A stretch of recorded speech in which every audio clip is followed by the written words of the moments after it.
O problema do caixeiro viajante. O problema consiste em tal conjunto de cidades, o caixeiro sair de uma cidade, visitar todas as cidades uma única vez e retornar à cidade de origem.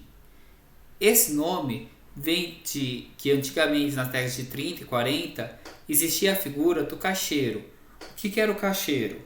Era aquela pessoa que fazia a viagem para uma certa cidade, enchia o porta-malas do carro de coisas para serem vendidos, produtos, e saía vendendo de porta em porta ao longo das cidades. Então, para maximizar seu lucro, o caixeiro precisava passar em todas as cidades do caminho, mas uma única vez em cada cidade para não repetir. Esse problema atualmente ele é muito utilizado na área de logística, quando você tem uma questão de entrega de produtos para clientes ou, no caso, você pode ter alguma coisa de recolhimento ou distribuição de mercadorias. A ideia principal é que você teria o quê? Um grafo que pode ser direcionado ou não direcionado. O direcionado teria uma direção no qual, por exemplo, você vai da cidade 1 para 2, mas não pode ir da cidade 2 de volta para 1. E não direcionado, que você pode ir da 1 para 2. No caso mais geral, que seria o modelo mais clássico, a gente vai trabalhar com um gráfico que não tem essa direção definida. O conjunto N vai consistir de N cidades e E vai ter o número de arestas. Essas arestas entre cada cidade seria como se fosse cada estrada ou cada rua interligando elas. E cada cidade é representada por um nó do seu grafo. A distância entre as cidades vai ser I e J, vai ser dada por um D e J ou por um custo IJ. Se a gente considerar que o problema é simétrico, o C e J é igual ao CJI, ou seja, o custo da cidade I para J é o mesmo de J para I. Se ele for assimétrico, a gente pode considerar que esses dois custos são diferentes. X e J vai ser a nossa variável de decisão, onde ela vai ter o valor 1 se o caixeiro for diretamente da cidade I para a cidade J. E 0 caso contrário. Lembrando, nesse caso, sempre I deve ser diferente de J, para impedir que o caixeiro saia da cidade 1 e vá para a própria cidade 1. A função objetivo vai ser minimizar o somatório do custo IJ vezes X e J. Lembrando que o custo pode ser também uma questão de distância, que daria, no nosso caso, daria na mesma. E aí a gente vai ter as restrições. Duas restrições. Uma que a gente vai ter para todo J e outra para todo I, com somatório I e somatório J. Então observe que essas duas restrições elas são iguais. A diferença é que a gente fixa o J e varia o I. No outro, a gente fixa o I e varia o J. Se aqui a gente fixou o J, então a gente está fazendo o quê? 1 para 1, 2 para 1, 3 para 1. É quem está entrando na cidade. Quem entra em cada cidade tem que ser exatamente igual a 1. E aqui, quando a gente fixa o I, fica 1 para 1, 1 para 2, 1 para 3, 1 para 4. É quem está saindo da cidade 1. Então, quem sai da cidade sempre tem que ser 1. Se só entra 1 na cidade e só sai 1 da cidade, então o nosso problema está resolvido? Não, porque a gente teria o nosso problema de subrrotas. O que seriam essas subrrotas? Por exemplo, vamos pegar aqui para fazer um desenho.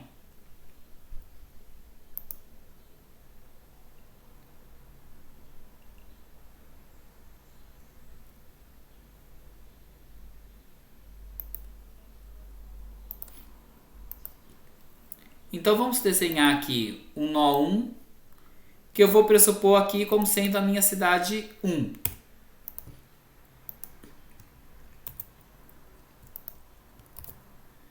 Aqui eu vou colocar uma outra cidade para ser a minha cidade 2. Colocar aqui uma cidade 3.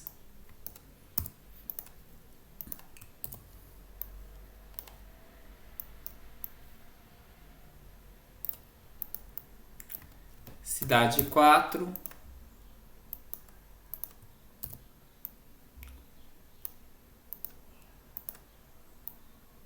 Cidade 5. E uma cidade 6.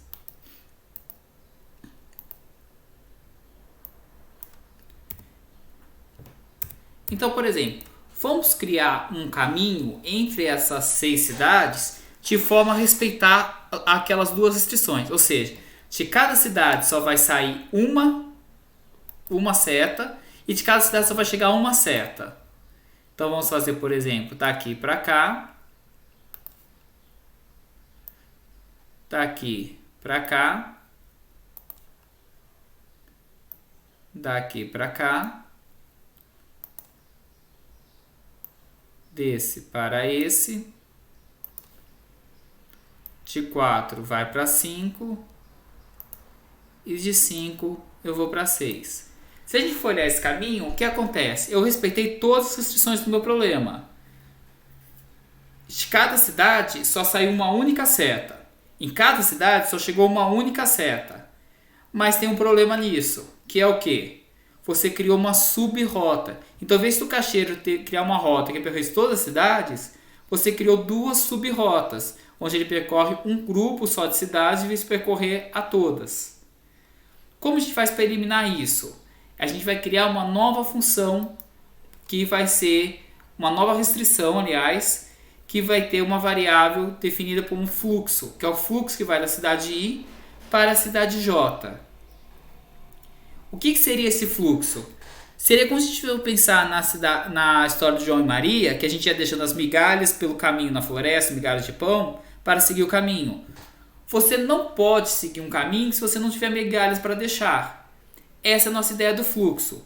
O fluxo que entra numa cidade, menos o fluxo que sair dela, tem que ser exatamente igual a 1. E o fluxo máximo disponível é o total de cidade menos 1, vezes se aquela rota foi escolhida ou não. Se a rota não foi escolhida, ele vai ter 0 no x, fazendo com que esse fluxo máximo seja 0. Se a rota foi escolhida, esse x vai ser 1 e o fluxo máximo vai ser o total de cidades menos 1. E tem uma exceção para esse fluxo, que é o fluxo que entra menos que sai, apenas não é obrigatório ser 1 no primeiro nó, ou seja, na cidade J igual a 1. Vamos ver como isso funciona na prática? Então vamos pensar o seguinte, aqui é a minha cidade 1. Eu vou colocar aqui um fluxo que vai sair dessa cidade 1. Vamos fazer o fluxo que vai de 1 para 3. Esse fluxo aqui, vamos colocar o máximo dele porque é a primeira. A gente tem 6 cidades. 6 menos 1, 5. Então o fluxo de 1 para 5, da cidade 1 para a cidade 3 é 5. Se a gente for colocar aqui o fluxo da cidade 3 para 2, vai ter que ser 4. Por quê? Para a cidade 3, entrou 5, a menos o que sai tem que ser igual a 1, então vai ter que ser 4. Se eu vou vir aqui e colocar esse fluxo aqui para a próxima cidade, de 2 para 1, ele vai ter que ser o quê? 4 menos o que saiu, menos que sair tem que ser 3, vai dar 1. Então 4 menos 3, 1. Qual foi o problema? Note que esse fluxo aqui, ele não chegou nessa roda aqui de baixo. Então essa solução ela não atendeu às minhas restrições que foram colocadas no modelo. Então vamos desenhar uma outra solução possível para atender.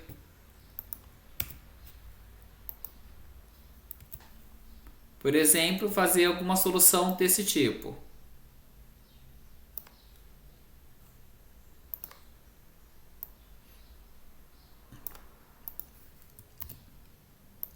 Então agora aqui, ó, o fluxo de 1 para 3 foi 5. 3 para 2 foi 4. Fluxo agora de 2 para 4 vai passar a ser 3. O fluxo agora de 4 para 5 vai ter que passar a ser 2.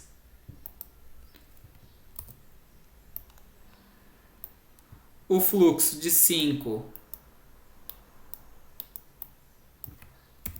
para 6 vai ter que ser 1.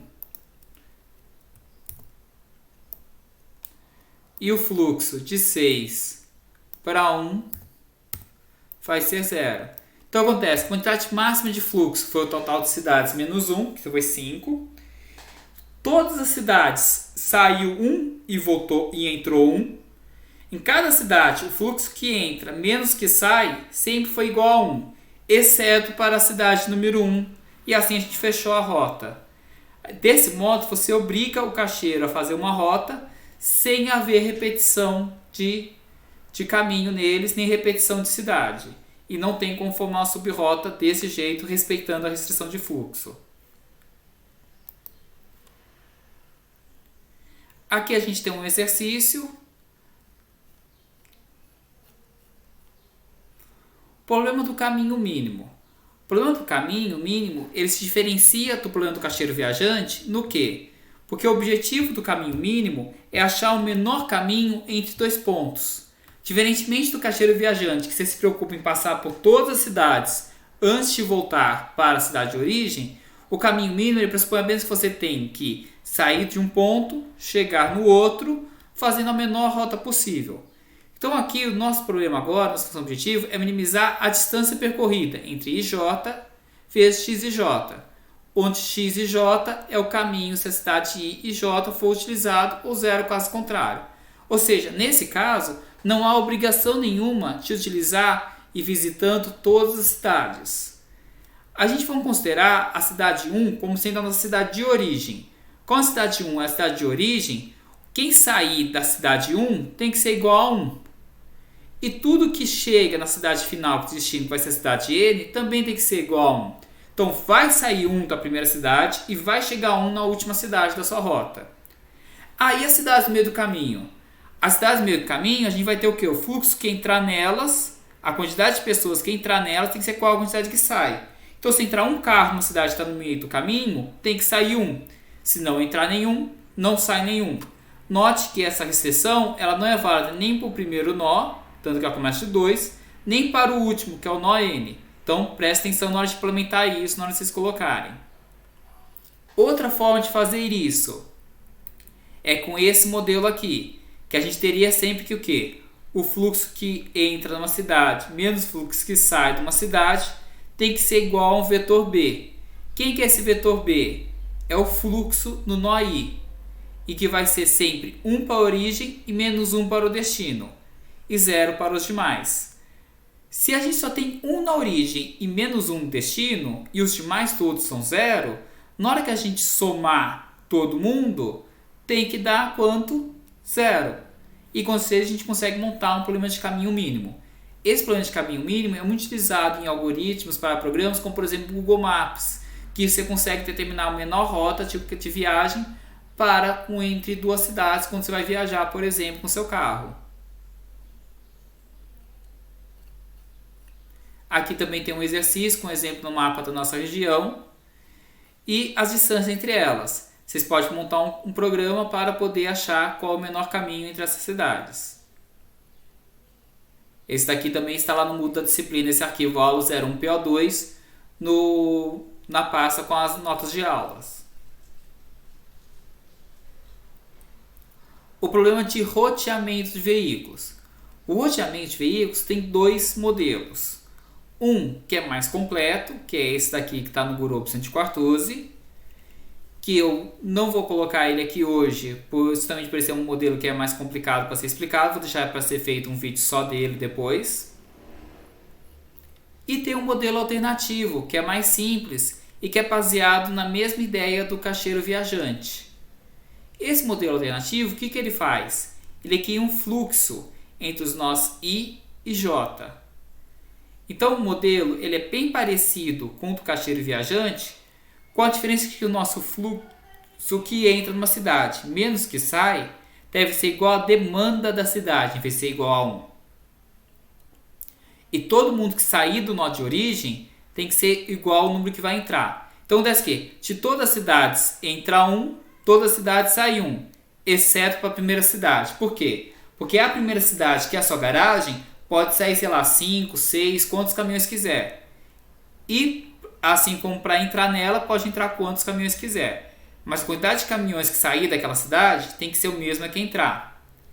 E aqui seria a demanda da cidade. Então, por exemplo, você vai ter o fluxo máximo sendo a capacidade do seu caminhão. Se o caminhão tem uma capacidade de 40 toneladas, ele vai passar numa cidade, ele vai atender a demanda dela. Então, se a gente tem uma cidade com uma demanda de 10 toneladas, seu caminhão entra com 40, menos as 10 que ele vai atender, né? Ele vai sair com 30. Então, seria 40 menos 30, ele atende os 10 de demanda. E assim a gente consegue montar todo o caminho do roteamento de veículos. Lógico que esse modelo ele é limitado para situações na qual todos os veículos possuam a mesma capacidade. Então, diferença básica entre os três problemas. Caminho mínimo é a menor distância entre dois pontos e você não precisa passar em todas as cidades. Caixeiro viajante é o menor caminho de um único veículo percorrendo todas as cidades. Roteamento de veículos é o menor conjunto de caminhos para que mais de um veículo, 2 ou mais veículos, percorram todas as cidades atendendo uma certa demanda. Se a gente fosse colocar isso para desenhar, usando esse exemplo que a gente tinha aqui dessas cidades, como que ficaria isso? Vamos apagar isso daqui então, essa parte. Por exemplo, a gente poderia ter aqui um primeiro caminhão que seria da cidade 1, iria para 3, para 2, para 4, e aí depois ele pegaria aqui e retornaria para o depósito. Ao mesmo caso, a gente poderia ter um outro caminhão que sairia do depósito, iria para a cidade 5, para a 6 e voltaria. E aí como que ficaria essa ideia do fluxo? Por exemplo, a gente colocaria o quê? O fluxo aqui, da cidade 1 para 5, ele começaria com a capacidade do caminhão. Seria, por exemplo, 40 toneladas. Supondo que a demanda da cidade 5 fosse uma demanda de 10 toneladas.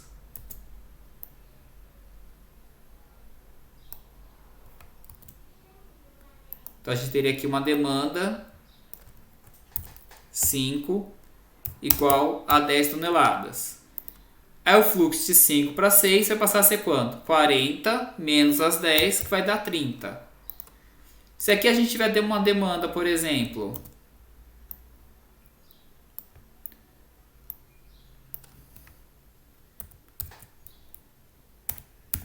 de 20 toneladas, então aqui vai ser 30 menos as 20, o fluxo daqui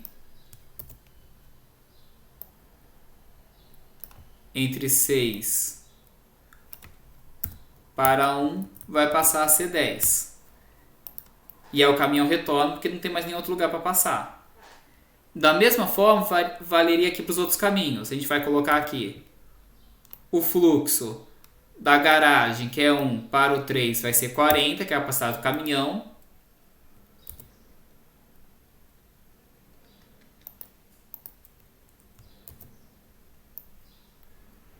A demanda aqui da cidade 3, vamos colocar uma demanda aqui do 3, igual, por exemplo, a 15.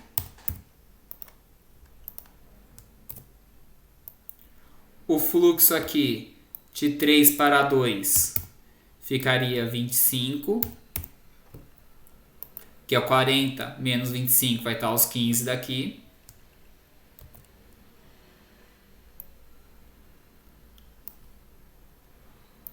Vamos supor aqui uma demanda de 18 toneladas, então a demanda da 2 é 18 toneladas.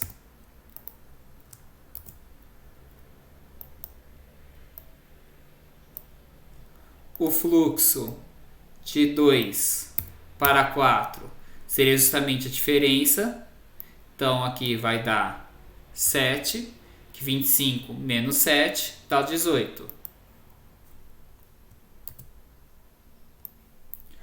A demanda no 4 vai ser 7, ou poderia ser menos até, vamos supor que a demanda fosse... deixa 7, mesmo que aí já zera. E aqui a gente vai ter o fluxo de 4 para 1, que vai ser 0, que é o 7 menos 0 é igual a demanda, que vai dar 7. Então note, todas as cidades entra exatamente 1 e sai 1, exceto para a primeira. Na primeira, a quantidade que sai, que são 2, é igual à quantidade que entra, 2.